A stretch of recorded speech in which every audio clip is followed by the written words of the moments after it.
Hello guys. So today me and Alfie are reporting from a different location. We're in the park today, so it's going to be slightly different scenery for a change. But first of all, I would just like to say thank you for all the support on my most recent videos. All your comments and your likes and subscriptions are really appreciated, guys. So thank you for that. And obviously a special thank you to those of you who have bought my books. Obviously, I put a lot of work into those, so I greatly appreciate your support in that way. But anyway, so someone this week commented on one of my videos and they asked for my thoughts on a practice routine. And I thought that would be a good topic for today's video.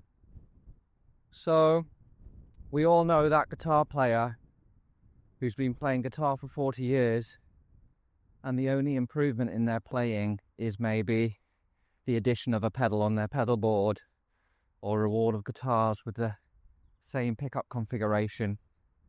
And obviously we don't want to be that guy. We want to actually be going places with our practice and be achieving goals. So what do we do to get there?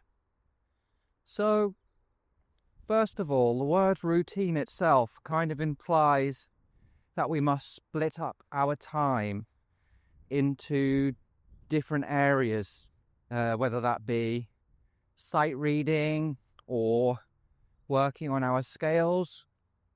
And I think taking that approach can be a good method, especially if you're earlier on in your development as a musician and you need to build up some of these fundamentals to make yourself a little bit more of a broad and versatile guitar player.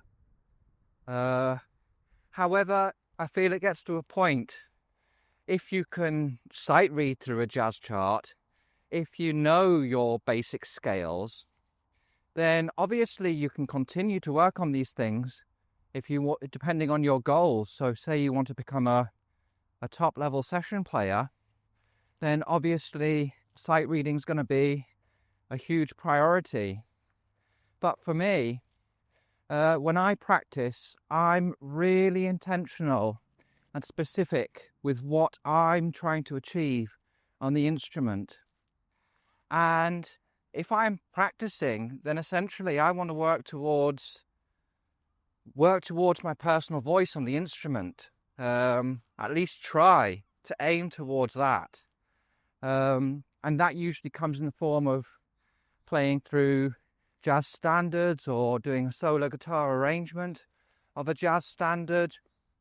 So how would I approach my practice on these subjects?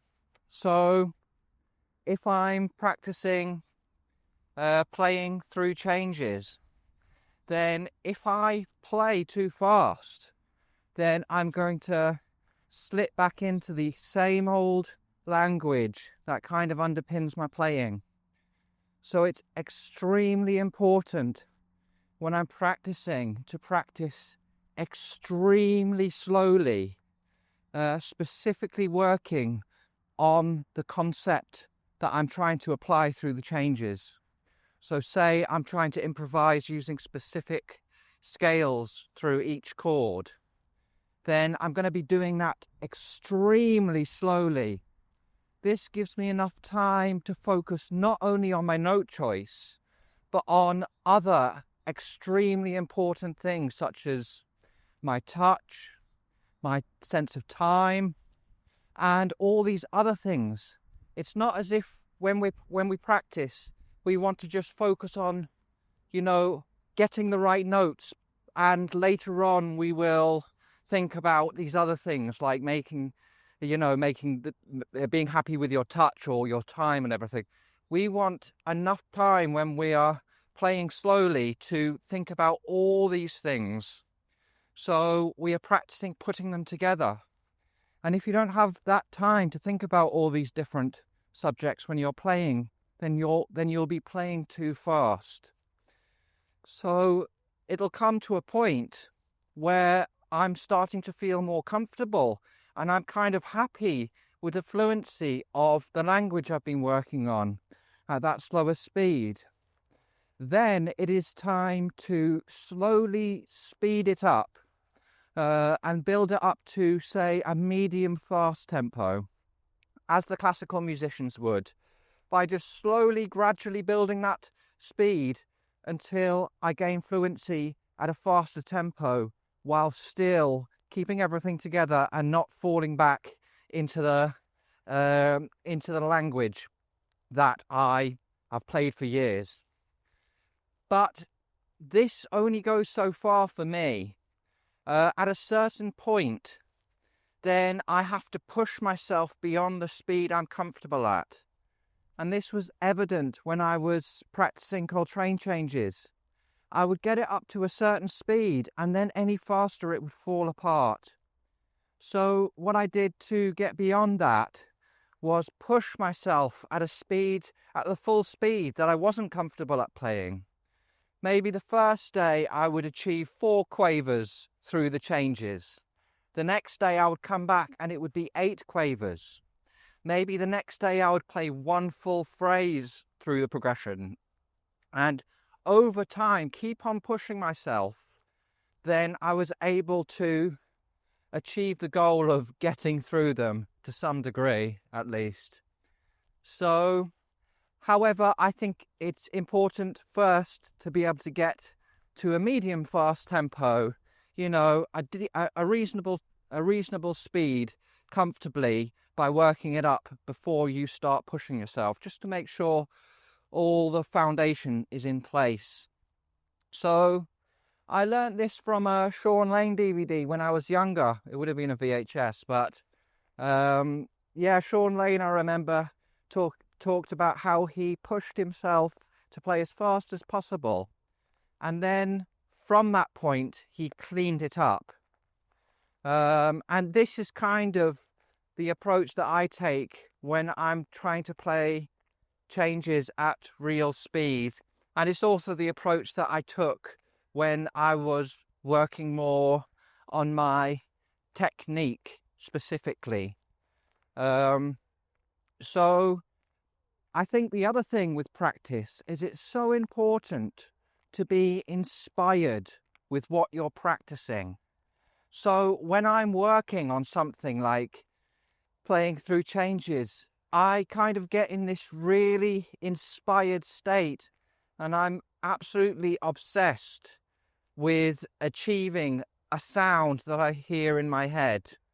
I've got a very clear goal in my head of the sound I'm trying to go for, and I get very inspired to try and achieve it.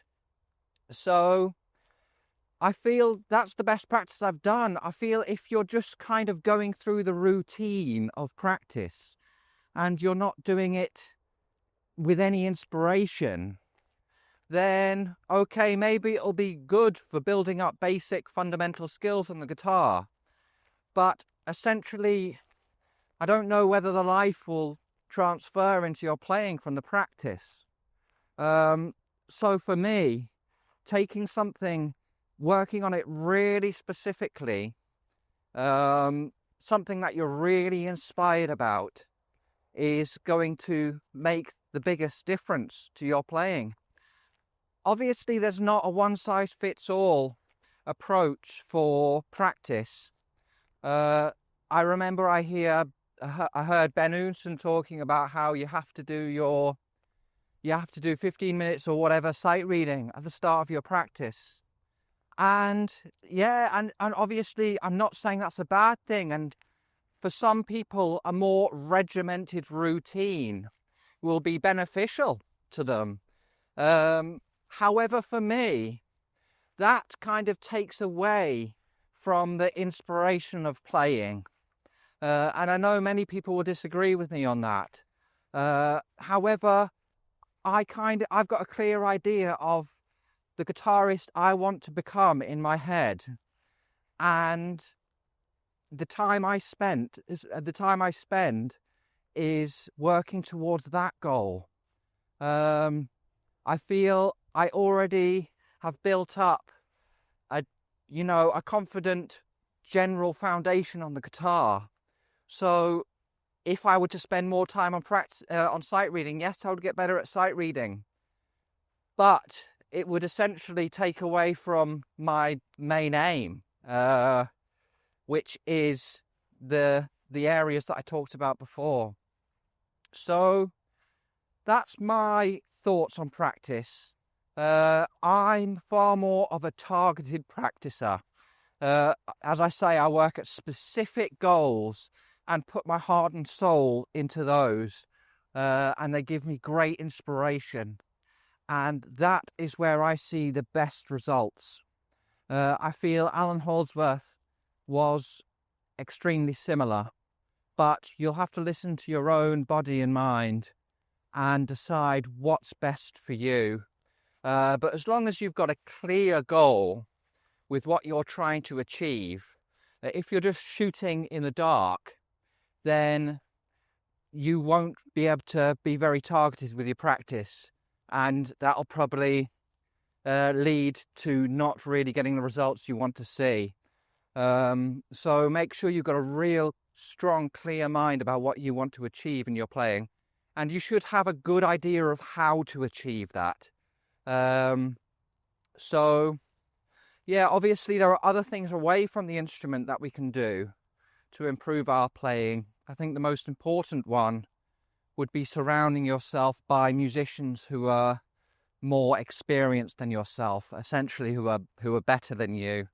So obviously I was very fortunate when I was in my 20s to be around some musicians who were far more experienced at jazz than me. Obviously I grew up as a rocker, and these guys, grew up with their jazz education and all that, and obviously they were able to introduce me to loads and loads of music that was fresh to me, and that really impacted my playing. I would say it's probably the thing that made the most difference to my playing. I'll be eternally grateful for what I learned from these many different instrumentalists, whether it would be drummers talking about drums, or pianists talking about the world of music, or bassists introducing me to grooves and other aspects of the bass, the upright or the electric bass. So that's one. And obviously it's really important to listen to a broad range of music, because if you just listen to one artist, you can end up being stifled by getting kind of in a box of that artist. And I suppose that's all right if you want to literally sound like a copy of that specific guitarist. And I think there's a time and place for that. When you're younger, it can sometimes be good to work towards trying to copy an artist. I think Brecker worked towards sounding like Coltrane, didn't he? And there are many examples of that. People working towards trying to emulate another artist, and then from there they take it and develop their own thing. That can be good to a certain point, but at a certain level you have to kind of think, right, I need to broaden my range of influences. So even Alan Holdsworth, people say that, he kind of pulled his sound out of thin air. But he was always trying to retain the essence and the energy of the music that inspired him. Obviously, he didn't want to just copy the language verbatim, but he wanted to retain the essence and the energy from the music, such as Coltrane, that inspired him. And I feel that's evident in his playing. So yeah, I think out of that whole list, though, I would really put it down to being truly inspired about what you're trying to achieve on the goal, and have a true love for the process of working towards that goal. Kind of being a little bit obsessive about it. This will be the same as if I'm working on a solo guitar arrangement of a tune.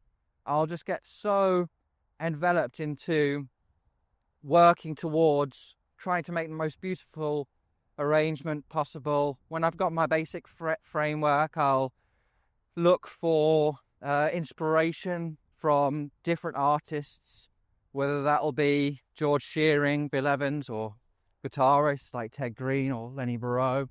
I do that after I've got my basic arrangement, just because otherwise it can influence my first thoughts on the tune.